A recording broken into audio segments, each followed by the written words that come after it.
Assalamualaikum warahmatullahi wabarakatuh.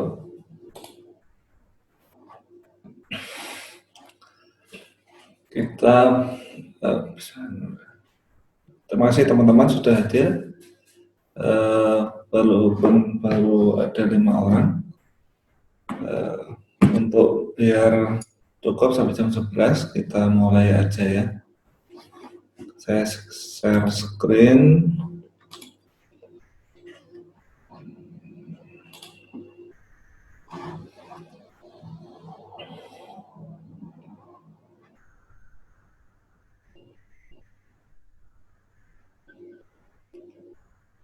Oke, jadi kita menjelaskan tentang hari ini kita diskusi tentang cara berinvestasi saham yang mudah dan halal. Jadi investasi saham itu sebenarnya mudah ya. Jadi kalau teman-teman mau, pasti insya Allah semuanya bisa. Jadi dan sekarang itu saat yang tepat buat masuk ke saham. Karena apa? Karena masa seperti ini, masa krisis itu saham-saham valuasinya sedang murah, jadi harganya sedang murah, sehingga ketika teman-teman masuk sekarang itu bisa dapat murah dan resikonya rendah dan imbal hasilnya besar. Jadi semakin murah kita beli saham, resikonya makin rendah, dan imbal hasilnya makin besar. Dan sekarang ini karena sedang krisis, maka yang menunjukkan besarnya insidensi dari manajemen sekitar 32.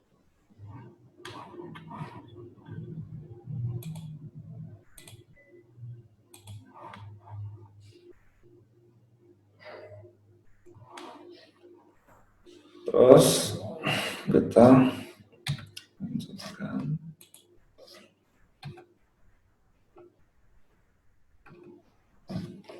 Nah, ini jadi saham adalah bagian kepemilikan dari sesuatu.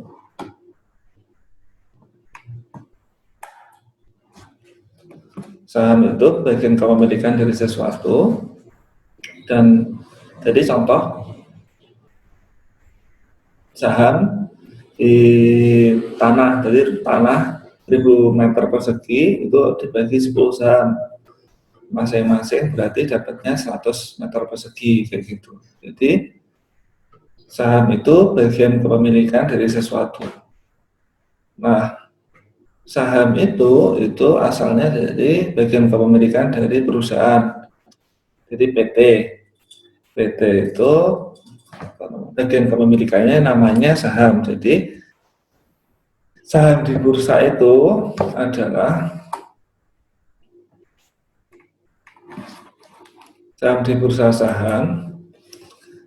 bagian kepemilikan di suatu perusahaan. Jadi saham itu bukan cuma kertas atau cuma tiker itu kode, tapi saham itu mewakili kepemilikan kita di perusahaan. Jadi ketika teman-teman membeli saham suatu perusahaan, maka teman-teman itu memiliki perusahaan itu sesuai porsi sahamnya. Banyak orang yang merasa kalau saham itu cuma kode atau cuma simbol, tapi enggak. Saham itu adalah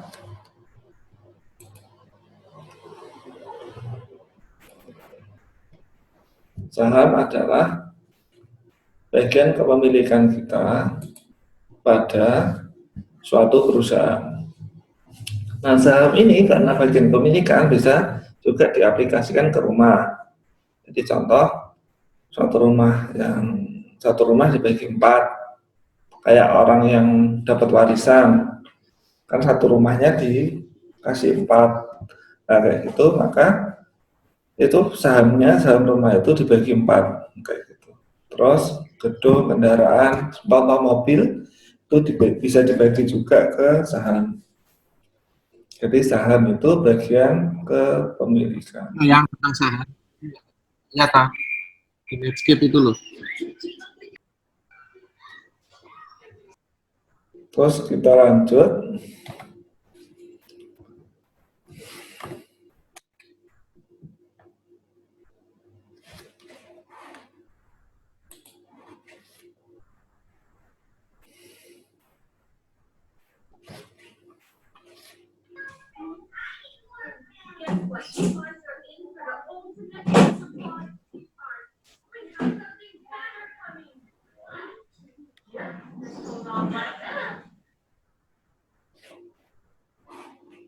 Kalau teman-teman yang datang, jadi saham itu bagian kepemilikan dari sesuatu.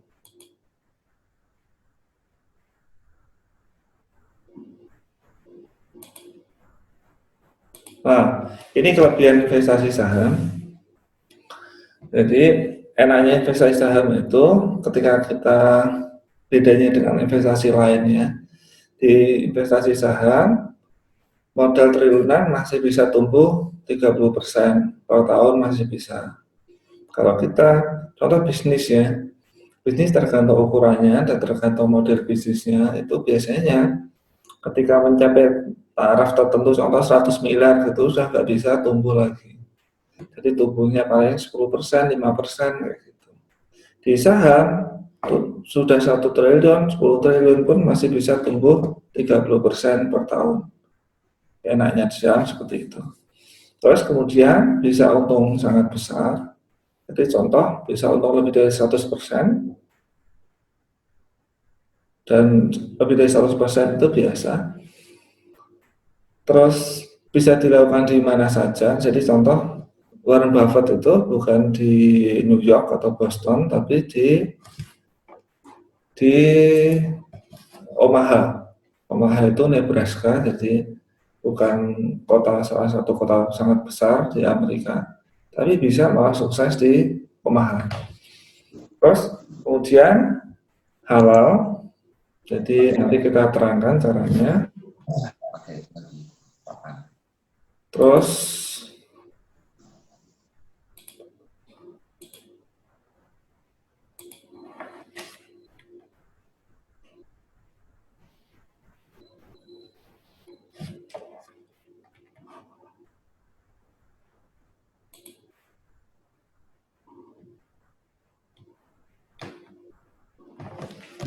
berikutnya ada liquid. Jadi teman-teman contoh ingin investasi buat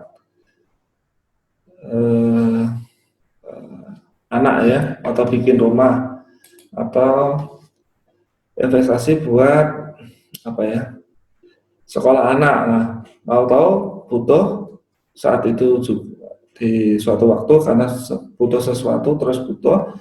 Nah, saham itu liquid dan langsung bisa dijual dalam waktu biasanya 2-3 hari sudah langsung cair bisa. Jadi enaknya di saham itu liquid. Terus kemudian ada pajaknya murah. Kalau properti pajaknya mahal, pajak transaksi maupun pajak tahunan mahal. Kalau di saham kita pajaknya murah 0,1% saja. Terus biaya transaksinya juga murah. Kalau di properti itu sekitar 10% biaya transaksinya total dengan pajak-pajaknya. Nah, di saham itu biaya transaksinya sekitar 0,5%. Jadi murah. Di saham itu modal kecil pun bisa. Di saham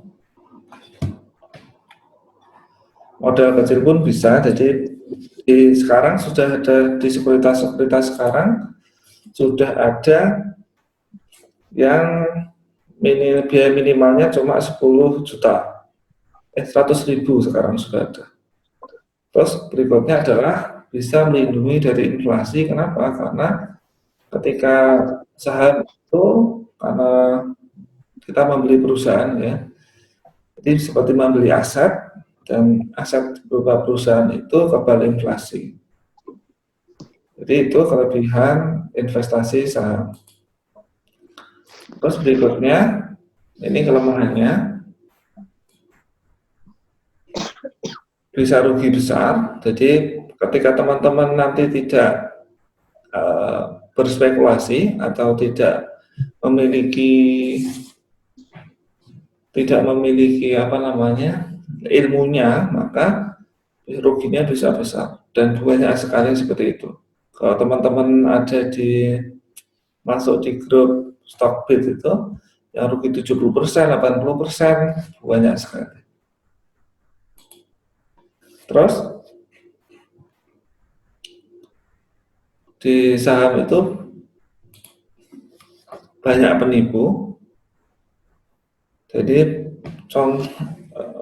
contohnya tidak bisa saya itukan, tapi banyak sekali penipu yang memang masuk ke saham itu niatnya memang menipu. Jadi dia jual perusahaannya ini sampah, terus perusahaan sampah ini dijual ke melalui IPO, dan aslinya tidak ada asetnya. Contoh, dulu ada satu perusahaan itu perusahaan kapal, dia ngakunya punya banyak sekali kapal,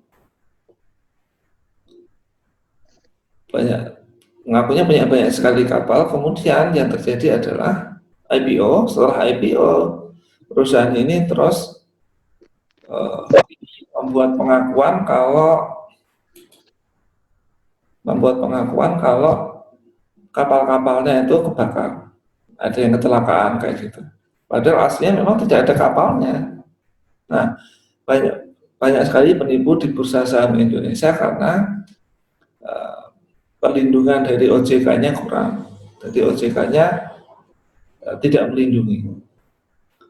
Terus kemudian kelemahannya yang berikutnya adalah ini yang paling itu, butuh belajar dan riset. Nanti kita jelaskan belajar seperti apa yang kita butuhkan dan riset seperti apa yang kita butuhkan. Tapi kalau tidak belajar dan tidak melakukan riset, itu sebaiknya jangan investasi saham, karena bisa rugi besar ini. Terus karena banyak penipu juga. Terus di investasi saham bisa haram jika caranya salah. Jadi kalau ada yang bilang di saham itu spekulasi atau judi, berarti dia salah, gurunya salah. Jadi belajar di tempat yang salah, belajar sesuatu yang salah. Jadi saham ada ilmunya, ada ilmu yang bisa seperti kedokteran gitu. Jadi bisa ini. Terus berikutnya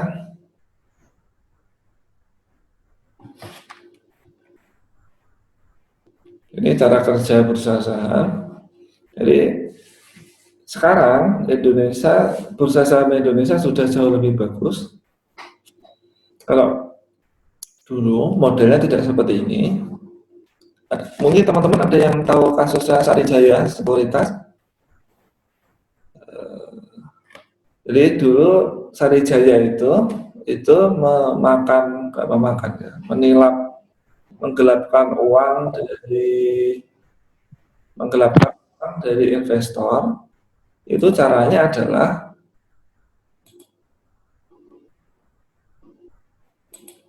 dulu Sarijaya Sekuritas itu menggelapkan uang dari investor. Karena apa? Karena dulu ketika investor itu membeli, store itu tidak masuk ke KSEI. Sekarang ada fitur ini, jadi KSEI kustodian, jadi ada kustodian, jadi uang yang investor store itu tidak masuk ke sekuritas, tapi disetorkan ke KSEI. Dulu ini tidak seperti ini, tapi masuk di sekuritas. Ketika masuk di sekuritas dulu Sarijaya itu modusnya adalah sekuritasnya menggunakan uang dari investor, sehingga uang investor karena digunakan untuk spekulasi akhirnya uang investor hilang 230 miliar kalau nggak salah. Jadi uang 230 miliar itu hilang. Sekarang ketika investor ketika mendaftar ke sekuritas, maka uangnya akan disetorkan ke KSI. Jadi yang mengurus itu di KSI, jadi bukan di sekuritas. Nah, itu sekarang enaknya sekarang.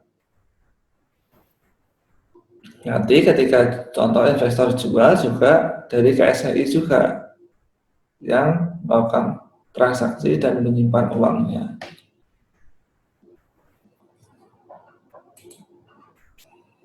Nah, dari sini jadi sekarang perlindungan buat nasabah di bursa saham jauh lebih aman daripada zaman dahulu. Terus kita lanjut. Nah, ini 4 hal yang harus disiapkan sebelum investasi saham. Yang pertama adalah temperamen atau emosi. Warren Buffett itu pernah bilang seperti ini. Jadi IQ 135 itu lawan IQ 200 itu tidak pasti menang yang 200. Kenapa? Karena di investasi itu yang paling utama bukan kecerdasan, tapi temperamen atau emosi. Ini contohnya seperti ini. Jadi ketika kita nanti sudah masuk ya, kita punya saham, terus nanti kita bergabung sama grup-grup saham, maka akan banyak sekali orang-orang yang mempengaruhi kita. Contohnya dia ngomong gini, ini buruan ini mau naik, atau jual segera. Minggu depan atau bulan depan saham ini akan turun 30% atau 50%. Nah, ketika temperamen kita kurang kuat, maka yang terjadi adalah kita akan terpengaruh dan akhirnya kita akan tidak lagi menggunakan logika dan pemikiran kita, tapi menggunakan emosi kita. Hasil akhirnya adalah kita akhirnya menjual atau membeli tanpa kita belajar dulu, tanpa kita melakukan riset dulu, dan itu sangat berbahaya. Kemudian yang kedua yang harus disiapkan adalah harus memahami bisnis, dan kita sudah terangkan ini pemahaman bisnis ini di investing kelas ke 1, 2, 3. Kita sudah membahas ini di investing kelas 2, 3. Nanti teman-teman bisa buka lagi.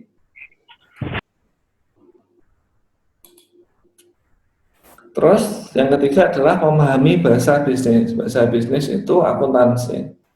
Contoh, kemarin ada salah satu teman kita yang curhat seperti ini. Apa ya kemarin? Wika Gedung itu. Wika Gedung perusahaannya laba terus, tapi kok harga sahamnya hancur. Nah, Wika Gedung itu sebenarnya labanya itu laba yang apa ya istilahnya? Laba yang bukan dari operasi, bukan dari operasional bisnis. Nah, seperti itu. Nah, buat orang yang tidak bisa membaca akuntansi, tidak bisa memahami akuntansi, maka hal-hal seperti ini akan menipu dia. Jadi teman-teman sebelum masuk ke saham, sebaiknya belajar akuntansi dulu. Dan kemarin sudah saya share ke grup 2005, bukunya Benjamin Graham, Interpretation of Financial Statement. Itu bisa dipakai, itu minimal pakai buku itu. Terus kemudian yang harus kita siapkan adalah dana.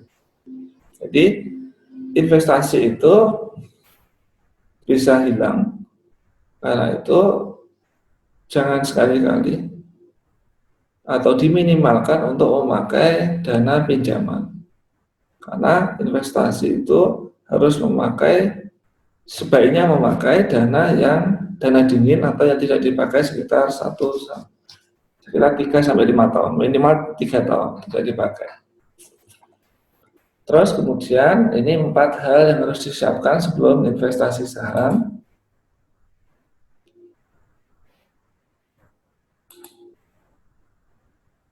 Nah, kemudian kita cara melakukan riset saham di bursa saham. Yang pertama adalah membaca laporan keuangan. Jadi nanti kita praktek caranya mendapat laporan keuangan seperti apa. Terus mencari informasi perusahaan tentang perusahaan itu. Terus mengunjungi perusahaan. Terus mencari gosip. Baca laporan keuangan ini itu ada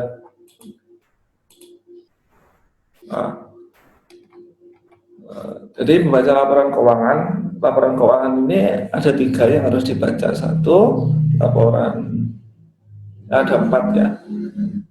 1 laporan tahunan, 2 laporan keuangan itu ada 3, yaitu 1 laporan laba rugi, kemudian neraca dan arus kas.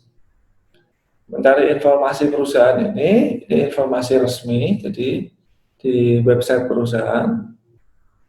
Terus mengunjungi perusahaan, ini kita datang biasanya ke kantor pusat dan ke cabang. Jadi contoh kalau kita pengen beli Matahari Department Store, nah kita datang ke Matahari. Gimana sih? Ramai nggak sih? Kayak gitu. Barang-barangnya apakah cukup mengikuti tren atau tidak? Nah, itu gunanya kita mengunjungi perusahaan. Terus mencari gosip ini, biasanya kita memakai karyawan-karyawan atau mantan karyawan dari perusahaan itu. Dan keempat ini harus dilakukan semua. Kalau kita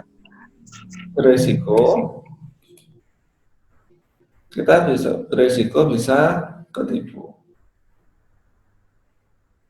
Nah, kita praktek ya. Kita praktek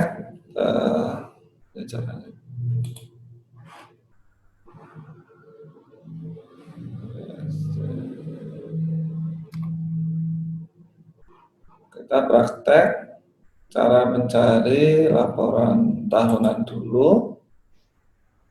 Teman-teman bisa buka di sana.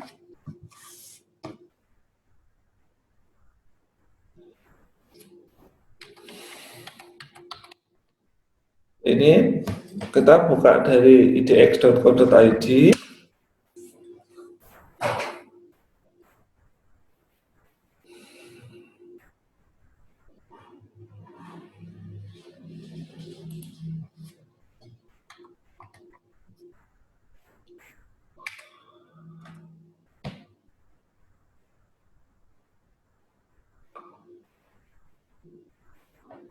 Nah, kita buka websitenya IDX atau Bursa Efek Indonesia.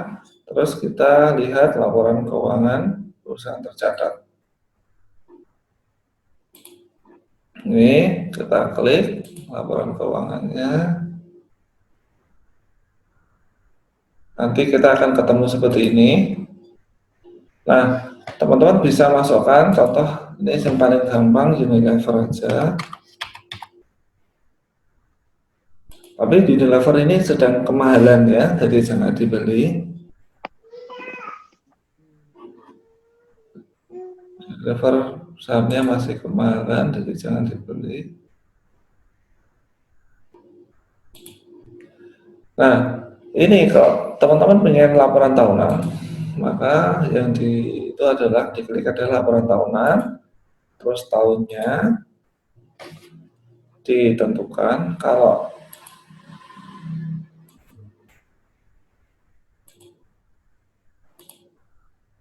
Oke, contoh 2019. Kita klik. Nah, ini yang kita download adalah revisi. Yang utama adalah revisi. Kemudian kalau ini lampiran ini nggak penting, biasanya cuma masalah CSR. Tapi yang tentang perusahaan adalah ini, revisi. Nah, kita download. Terus kalau teman-teman, kalau laporan tahunan itu berarti laporan setahun sekali. Jadi contoh 2019 yang full year, jadi dari Januari sampai Desember 2019. Karena 2020 belum ada sampai Desember, maka belum ada laporan tahunan 2020. Nah, kalau teman-teman cari yang laporan keuangan triwulanan, jadi cari ini di laporan keuangan. Diklik laporan keuangannya, terus kode sahamnya ditaruh di sini, kemudian ini diubah jadi 2020, ini 2019.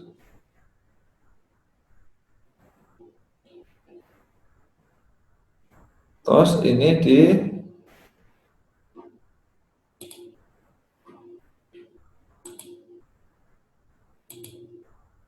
2020 triwulan 1, kita klik cari. Nah, jadi seperti ini, dan download yang berupa PDF. Download yang berupa PDF saja. Yang ini. Jadi di laporan keuangannya itu ada laporan triwulanan. Nah, kayak gini laporannya.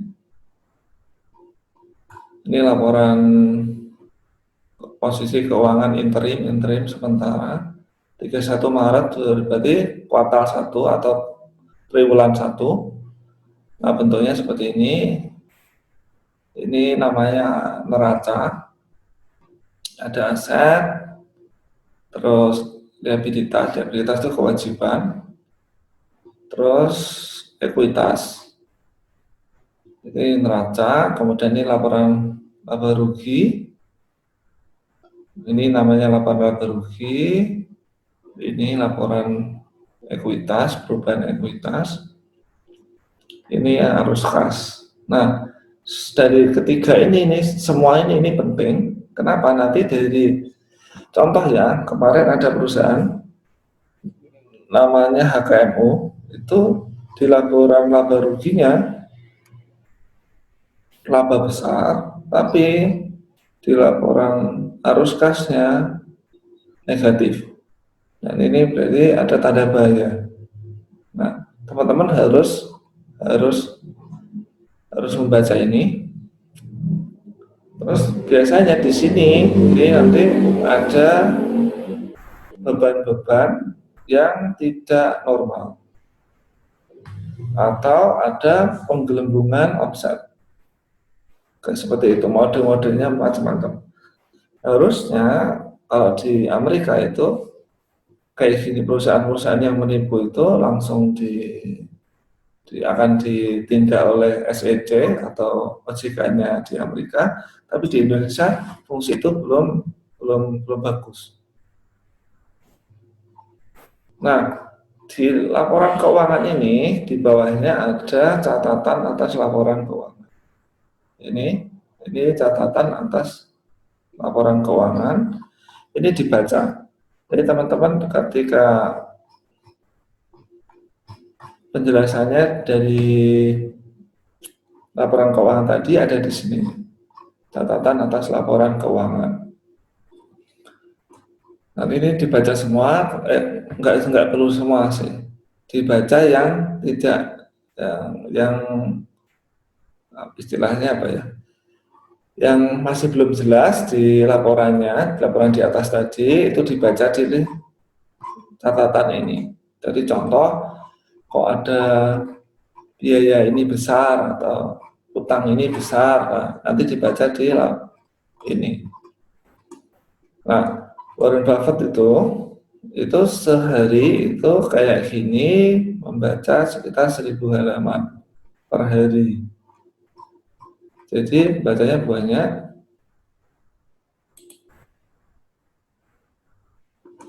Terus itu laporan keuangan, kita ke laporan tadi laporan tahunan.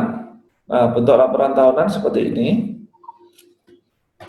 Ini laporan tahunan 2019 Unilever. Yang jadi laporan tahunan ini tidak semuanya harus dibaca. Kalau teman-teman ini ada sekitar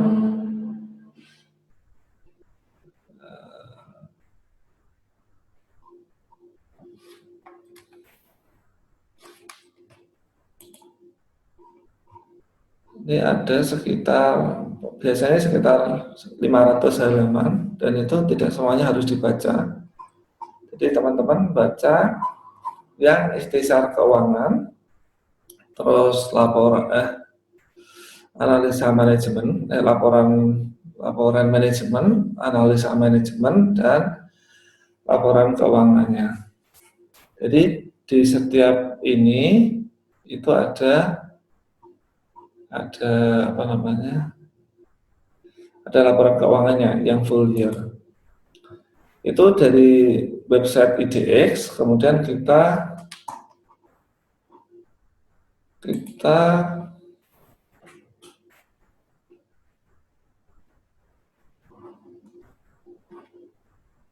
nah, ini Doni dibahas cara menghitung harga normal sudah, nanti kita akan bahas insya Allah.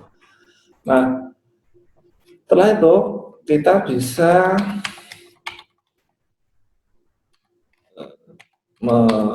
melihat dari website resminya perusahaan itu. Jadi ini Unilever.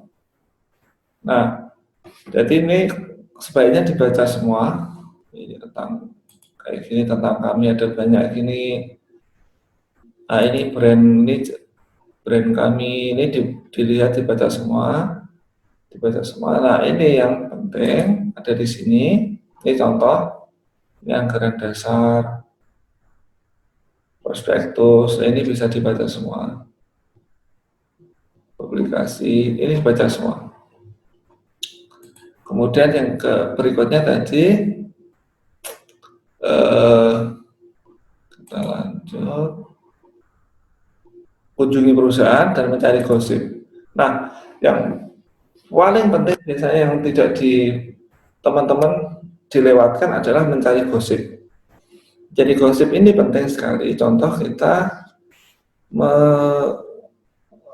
kita harus menghubungi mantan karyawan yang pernah kerja di sana. Kita bisa pakai Facebook atau LinkedIn. Jadi dari mantan karyawan itu kita tanya-tanya. Contoh, bagus nggak sih di budayanya? Gitu. Terus apa yang menyebabkan keluar? Terus apa keunggulan kerja di sini? Kayak gitu. Nanti hal-hal buruk atau hal-hal baik yang tidak ada di laporan keuangan dan laporan tahunan akan kita bisa lihat. Terus kunjungi perusahaan ini bagus, terutama kalau kita mengunjungi toko atau cabangnya, itu buat kita menilai apakah barang-barangnya dan benar-benar laku, barang-barangnya bagus, berkualitas. Terus kalau kunjungan ke kantor pusat itu kita menilai apakah kantor pusat kita tuh perusahaan itu nggak buang-buang duit buat kesejahteraan manajemen. Jadi banyak perusahaan yang dia mengeluarkan banyak duit untuk manajemennya. Contoh, ada fasilitas helikopter, terus ada fasilitas, ada koki di kantor pusat, koki khusus di kantor pusat. per jadi kayak gitu kan pemborosannya, dan itu sebenarnya merugikan apa namanya pemegang sahamnya. Terus berikutnya, jadi tadi kita sudah prakteknya. Intinya harus dilakukan riset sebelum membeli. Kalau teman-teman tidak bisa melakukan riset, jangan beli perusahaannya.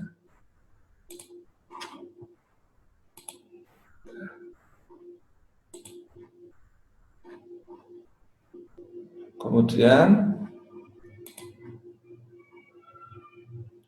nah ini hal penting dalam riset. Yang satu adalah penjualan. Jadi, apakah penjualannya naik atau penjualannya turun? Terus, apakah penjualan itu porsi penjualan? Jadi, contoh ada produk baru ya dari Unilever, contoh Pepsodent. Pepsodent ini tahun 2020 naik. Apa namanya? Penjualannya naik. Nah, berapa persen dari total omsetnya Unilever? Kalau persentasenya kecil, berarti penjualannya Pepsodent, kenaikan penjualan Pepsodent itu nggak ngefek, maka harga sahamnya juga nggak ngefek.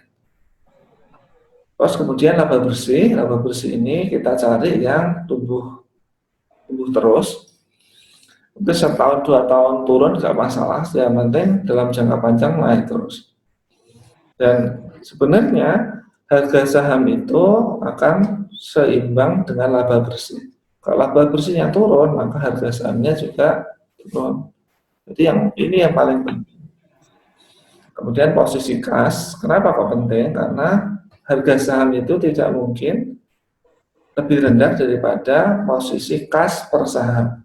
Ini penting sekali. Jadi jangan khawatir kalau saham yang kita beli kasnya banyak. Kemudian posisi hutang, karena banyak ya. Contoh yang terakhir ini yang bangkrut itu Tele itu jualan iPhone dan lain-lain, jualan pulsa, itu hutangnya sangat besar, hutang dan berupa hutang bank dan obligasi. Jadi akhirnya bangkrut awal tahun ini, nggak bisa bayar obligasinya. Biasanya kalau perusahaan kayak gini dengan kasnya yang sedikit, maka sangat mudah untuk bangkrut. Dan biasanya ketika bangkrut, maka modal yang kita punya sahamnya, maka itu akan hangus semua. Kemudian dividen ini bagi hasil dari laba bersih yang dibagikan. Untuk teman-teman yang baru di saham, belum terlalu paham laporan keuangan, belum terlalu paham tentang bisnis, maka teman-teman sebaiknya itu investasi di perusahaan dengan dividen yang besar. Jadi banyak di ISG, di IDX yang dividennya lebih dari 6% tuh banyak, atau lebih dari 7%, ada beberapa. Jadi teman-teman itu aja yang dividen.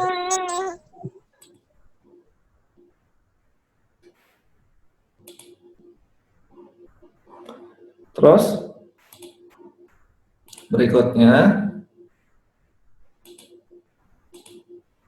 nilai buku ini book value atau ekuitas, dan banyak orang yang memakai ini PBV. Ini sangat berbahaya ya. Nilai buku ini itu tidak bisa, nilai buku itu modal bersih. Nilai buku ini itu banyak perusahaan yang menggunakan mencatat nilai buku ini berlebihan. Jadi contoh, kalau kita punya truk ya. Ada perusahaan di saham punya truk. Nah, truk itu baru 2 tahun atau baru 3 tahun, terus truknya itu kecelakaan dan lain-lain, itu bisa tidak dikurangkan di nilai buku. Jadi ada beberapa perusahaan, tergantung perusahaannya, jadi yang tidak dimasukkan di pengurangan nilai buku. Jadi nilai bukunya besar, nilai buku itu modal bersih. Nah, bahayanya apa? Kalau kita menghitung PBV itu harga dibagi nilai buku, price per book value, maka PBV-nya akan bagus di bawah 1. Tapi jadi perusahaan aslinya ketika barang-barang perusahaan, aset perusahaan yang dijual, maka itu tidak akan menutupi dari tidak akan nilainya tidak akan setara dengan nilai buku yang tercatat di laporan keuangan, dan kayak gitu banyak. Jadi teman-teman untuk yang investasi saham, nilai buku ini hanya atau PBV itu hanya bisa digunakan kalau teman-teman sudah sangat memahami akuntansi. Kalau tidak, sebaiknya jangan. Terus kemudian cash flow, ini ada 3 cash flow, macam cash flow, yaitu operating cash flow, terus financing cash flow, dan investing cash flow. Yang paling penting adalah operating, karena cash flow itu aliran uang. Jadi perusahaan itu bisa rugi terus setiap tahun, ada yang 12 tahun rugi terus, tapi dia tidak bangkrut. Kenapa? Cash flow-nya bagus. Jadi operating cash flow-nya bagus. Cash flow itu kalau dalam bisnis itu seperti darah. Ini sudah kita terangkan di investing kelas kedua atau ketiga. Terus kemudian persediaan ini penting untuk kita menilai kemampuan perusahaan menjual. Contoh ya, kalau kenaikan omsetnya itu 10%, maka persediaannya, kenaikan persediaan harus di bawah 10%. Kalau enggak, berarti perusahaan ini sedang mengalami masalah di persediaan. Persediaan terlalu banyak, jadi ada masalah di penjualan. Kemudian tingkat pertumbuhan ini paling penting adalah tingkat pertumbuhan laba bersih.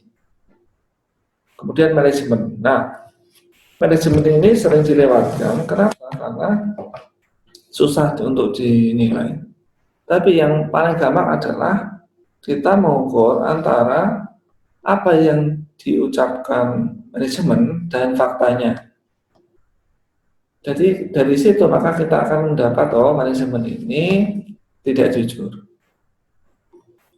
Terus berikutnya,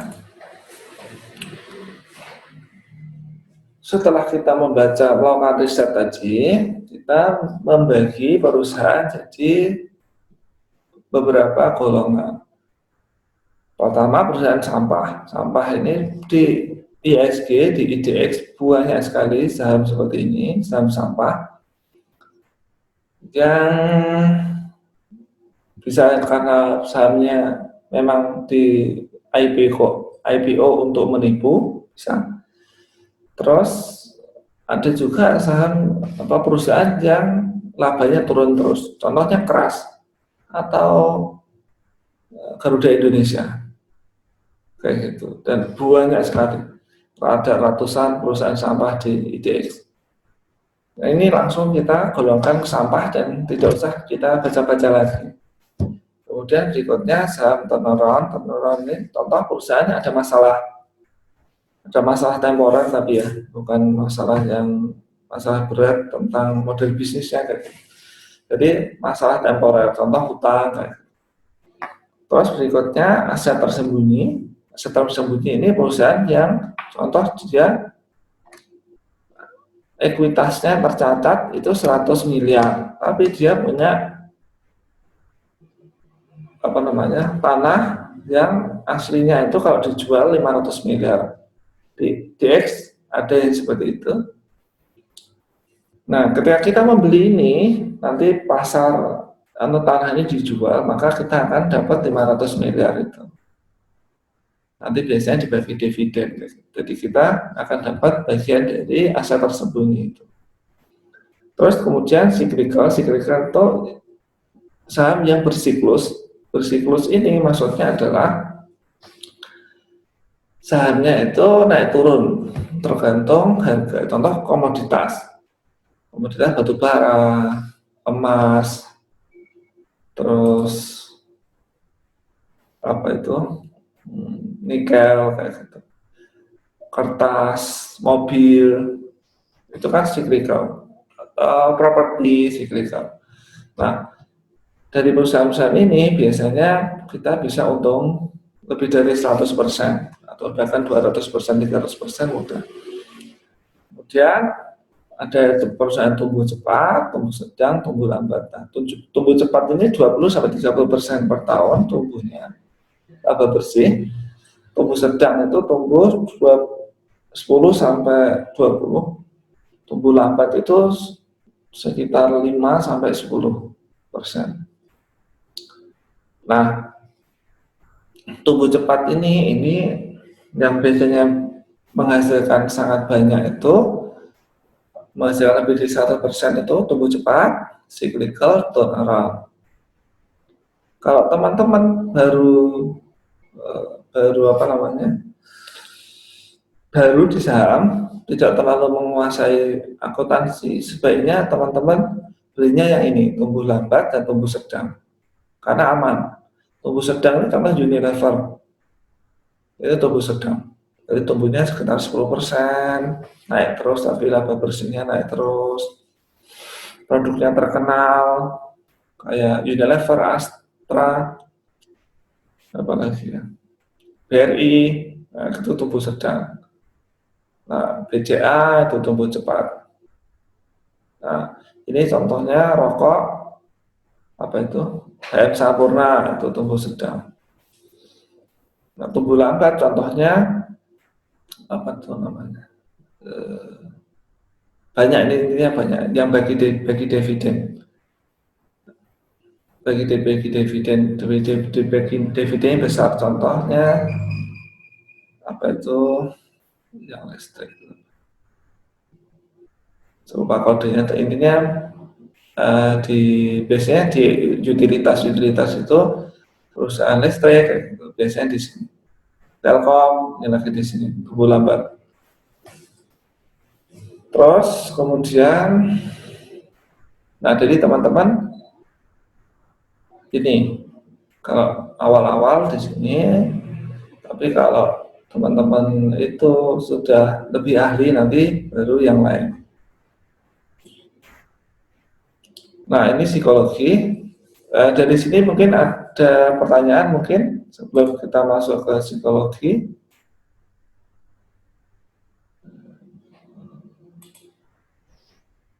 Ada yang pertanyaan mungkin terkait ini, bisa raise hand.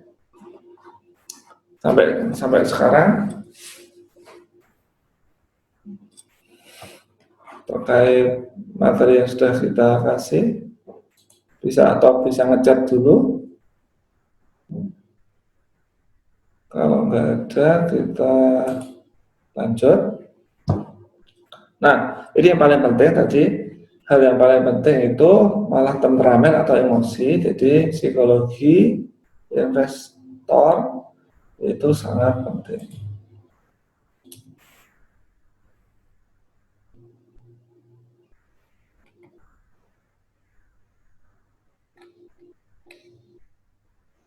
Nah, di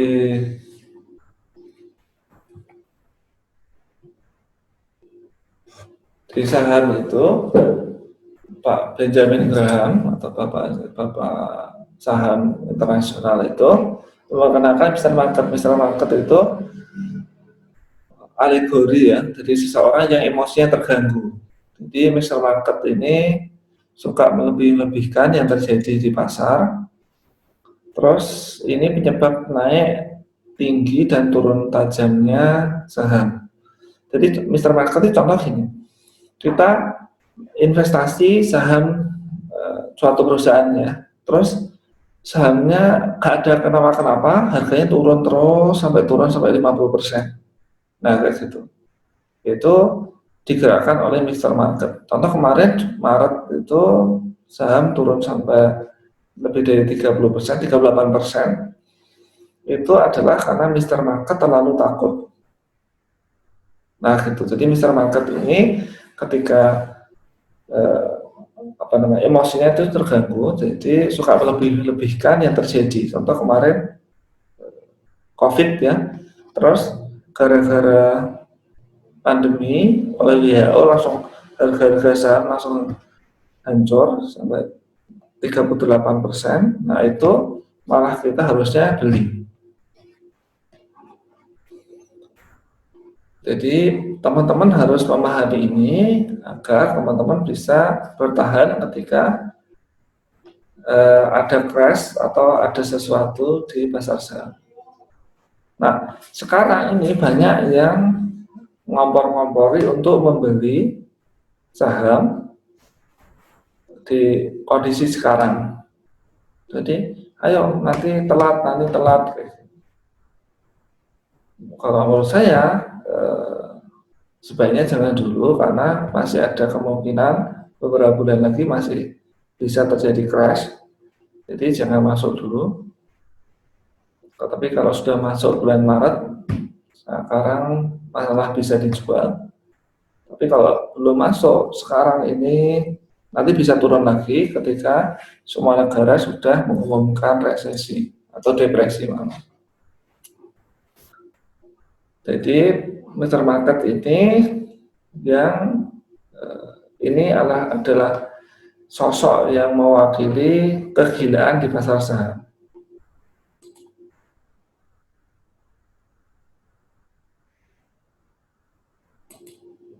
Ini ada masalah sedikit. Bentar. Mungkin ada pertanyaan mungkin?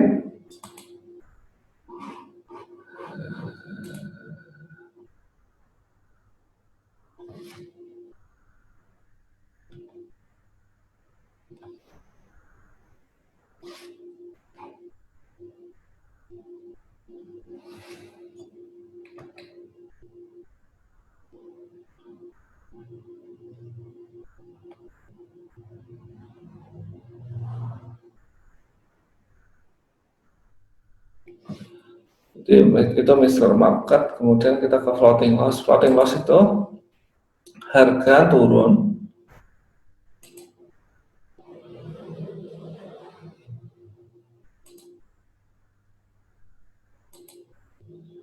Nah ini arah bursa saham.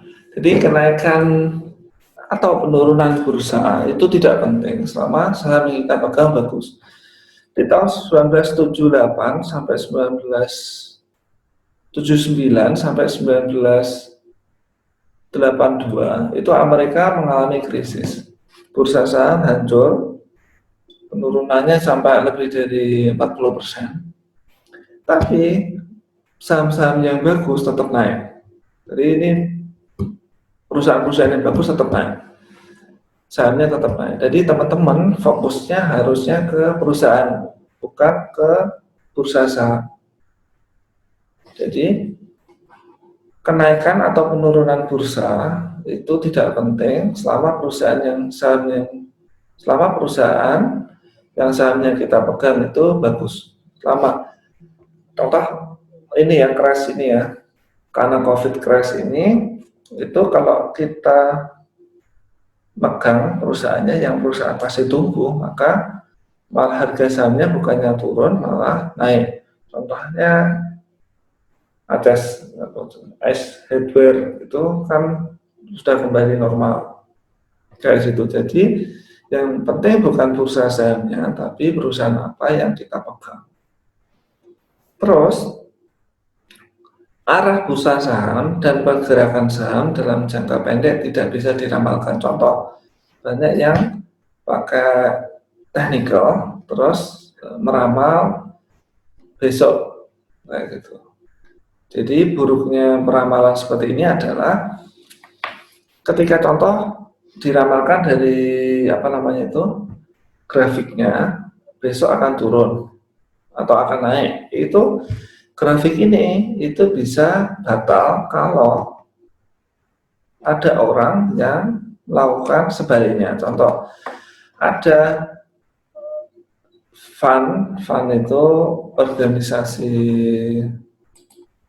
perusahaan keuangan dari luar negeri, contoh membeli dalam jumlah besar. Maka ketika di diramal turun, ketika ada yang membeli di hari itu, maka dia bisa naik. Nah, kayak gitu.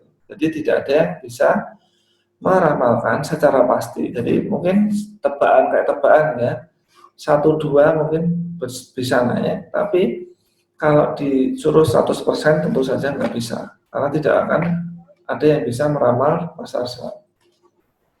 Terus arah bursa saham dan pergerakan harga dalam jangka panjang sesuai kondisi perusahaan. Jadi istilahnya kalau Benjamin Graham itu ngomongnya, dalam jangka pendek bursa saham itu seperti mesin voting, tapi dalam jangka panjang itu seperti mesin penimbang berat badan. Jadi dalam jangka pendek itu tergantung voting dari investor. Jadi ini mau dinaikkan, kayak contohnya saham Indofarma, Inaf, itu sekarang lagi naik berkali-kali lipat, atau Kimia Farma itu sedang naik berkali-kali lipat. Tapi kalau kita lihat fundamentalnya, maka itu tidak, sebenarnya itu lebih spekulasi. Jadi dalam jangka pendek bursa saham itu tidak bisa diramalkan, tapi dalam jangka panjang akan sesuai sama kondisi bisnis perusahaan.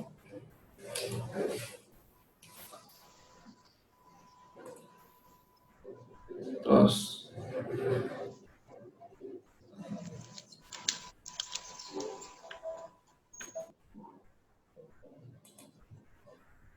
berikutnya kita ke manajemen portofolio.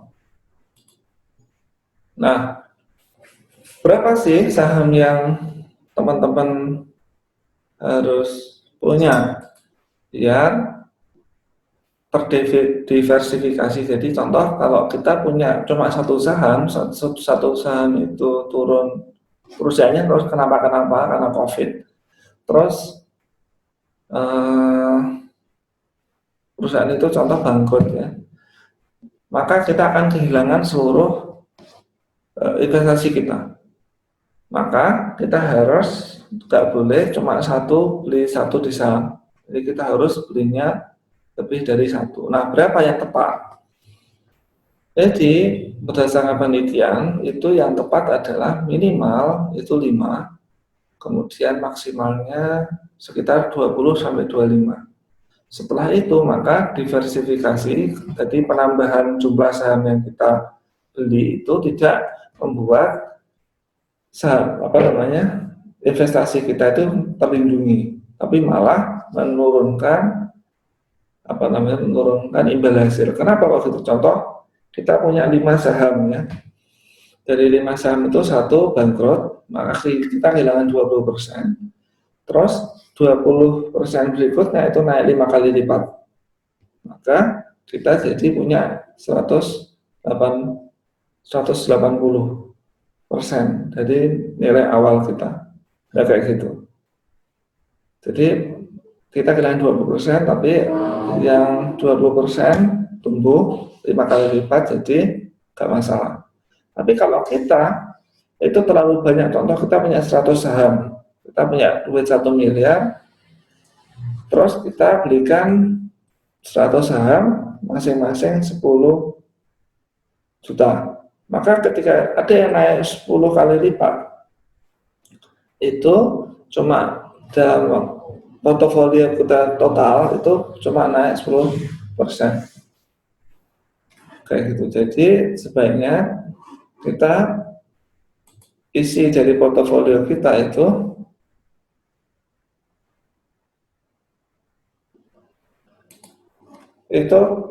sebaiknya jangan lebih dari 25 saham. Jadi 5-25 saham atau 5-20 saham. Ini ada pertanyaan dari Suki. Sebaiknya pakai sekuritas apa? Pakai sekuritas, kalau sekarang sekuritasnya bebas, tapi saran saya adalah sekuritas BUMN.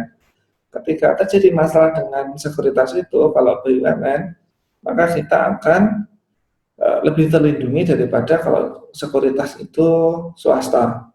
Contoh, Sarijaya Sekuritas yang tahun 2009-2008 itu menggunakan uang investor untuk investasi, dia spekulasi. Jadi dia melakukan repo itu. Intinya jadi bandar, dia jadi bandar saham.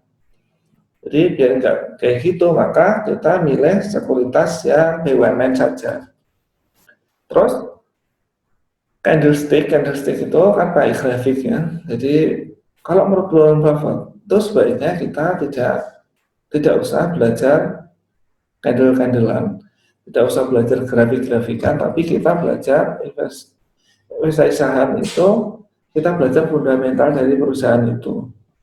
Kalau kita belajar fundamental, contoh kalau kita mau beli perusahaan, kalau kita mau beli rumah, kan kita nggak menggambar grafiknya kan, tapi kita akan melihat rumah itu, minta masuk, melihat bahannya, melihat catnya, melihat kualitasnya kayak gitu.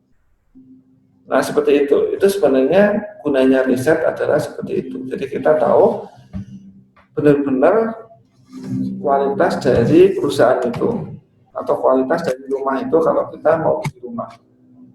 Jadi nggak usah pakai candle. Seperti itu. Nah, Sugi. Terus kemudian kita lanjut.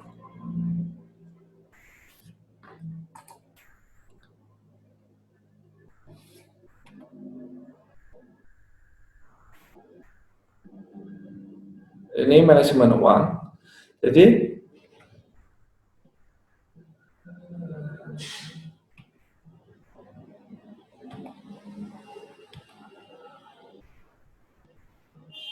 manajemen uang ini, mohon maaf ya, ini yang terganggu. Manajemen uang, nanti kita akan bagikan insya Allah. Jadi manajemen uang itu pentingnya kita selalu punya dry powder. Dry powder itu intinya adalah bahan bakar atau misiu. Jadi kita punya dry powder untuk ketika kita contoh seperti sekarang ya. Sekarang IHSG turun, bursa saham turun, maka kita bisa membeli di harga murah. Banyak sekarang perusahaan yang harga sahamnya turun, sehingga kita bisa beli di harga murah. Kayak gitu. Dan itu harus kita siapkan minimal jumlah persen dari dana total kita di saham kita 5-20%.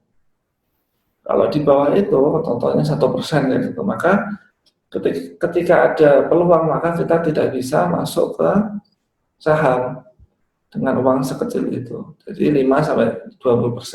Ketika kondisi sekarang mungkin ketika kondisi mau krisis contoh itu bisa kita, kalau saya sampai 40%, 50% cash, berupa cash. Dan yang paling bagus itu berupa kalau model sekarang ya, karena krisisnya tergantung krisisnya. Kalau krisisnya deflationary itu paling bagus adalah nyimpan cash. Tapi karena krisis sekarang itu inflationary, jadi bikin inflasi, maka paling bagus adalah kita nyimpan dalam bentuk uang, dalam bentuk logam mulia. Logam mulia ini contohnya adalah emas, terus perak, kayak gitu. Kemudian kita sekarang ke valuasi. Ada beberapa macam valuasi, yang paling banyak pakai adalah ini, price earnings ratio, jadi harga saham dibagi laba per saham, terus PBV, jadi price book value, harga saham dibagi ekuitas per saham, terus EV, di enterprise value, market cap kurangi kas kurangi utang bank. Nah, yang paling betul sebenarnya yang ini, paling bagus, paling tepat itu sebenarnya hitungnya pakai DCF. DCF itu discounted cash flow. Jadi menghitung free cash flow dari suatu perusahaan sepanjang umur hidup. Jadi contoh kita menilai, kita membeli properti itu dari berapa uang yang kita dapat dari sewa dan harga jualnya di masa depan. Nah, kayak gitu. Itu DCF. Contoh kita membeli properti sekarang, ingin kita jual 10 tahun lagi, berarti uang sewa selama 10 tahun ini berapa totalnya, ditambah harga jual di akhir waktu di tahun ke-10. Nah, itu adalah diskon cash flow. Terus interest price value ini buat menilai perusahaan seperti Unilever. Jadi perusahaan-perusahaan consumer good yang ROE-nya tinggi. Jadi perusahaan ROE-nya tinggi itu menilainya pakai ini. Kemudian PBV ini biasanya untuk perusahaan yang aset. Tapi ini bahaya ya. Kenapa? PBV 0,3, jadi modal bersihnya 1 triliun contohnya. Harga sahamnya cuma 300 miliar. Harga perusahaannya 300 miliar. Itu belum tentu book value-nya atau nilai bukunya itu 1 triliun benar. Jadi teman-teman untuk memakai ini harus waspada karena ini banyak jebakan. Apalagi di Indonesia banyak penipu saham, jadi teman-teman harus waspada untuk pakai ini. Kemudian berikutnya adalah PR. PR ini yang paling sering dipakai. Ini bagus itu kalau nanti kita pakai PET ya berikutnya. Terus berikutnya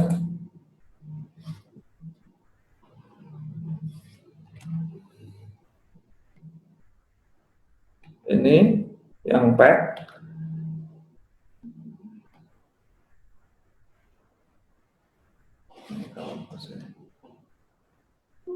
Jadi valuasi sebelum habis ini adalah PEG itu per growth. Jadi price ini per-nya, dan itu yang paling bagus adalah per dibagi tingkat pertumbuhan itu di bawah 1. Jadi per dibagi tingkat, contoh perusahaan tingkat pertumbuhannya per tahun 15%. Per-nya itu 10, maka per growth-nya, PEG-nya itu berarti kan 10 bagi 15 berarti 0,67, berarti karena di bawah 1 berarti saham ini murah. Ini pertanyaan dari Doni tadi, gimana cara kita valuasi ini murah atau mahal? Dengan cara PEG. Jadi kalau contoh, tingkat pertumbuhan per tahunnya 15%, terus PR-nya 10, berarti PEG-nya itu 0,67, berarti bagus. Jadi PEG ini yang bagus di bawah 1 sampai 1,5 itu lumayan, di atas 1,5 apalagi di atas 2 itu mahal. Jadi teman-teman bisa pakai PEG ini untuk mudah melakukan valuasi.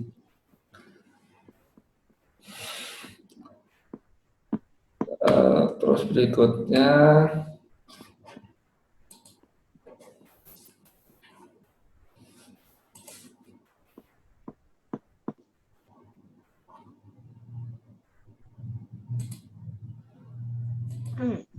nah, ini prakteknya seperti ini.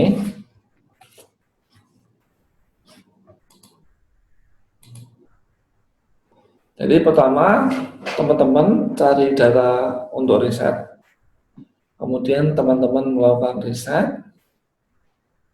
Setelah melakukan riset dan memperoleh gambaran, jadi teman-teman harus bikin kisah. Jadi contoh ya, bikin cerita sepanjang 2 menit. Jadi teman-teman terus cerita dari saham itu intinya apa gitu. Contoh ya.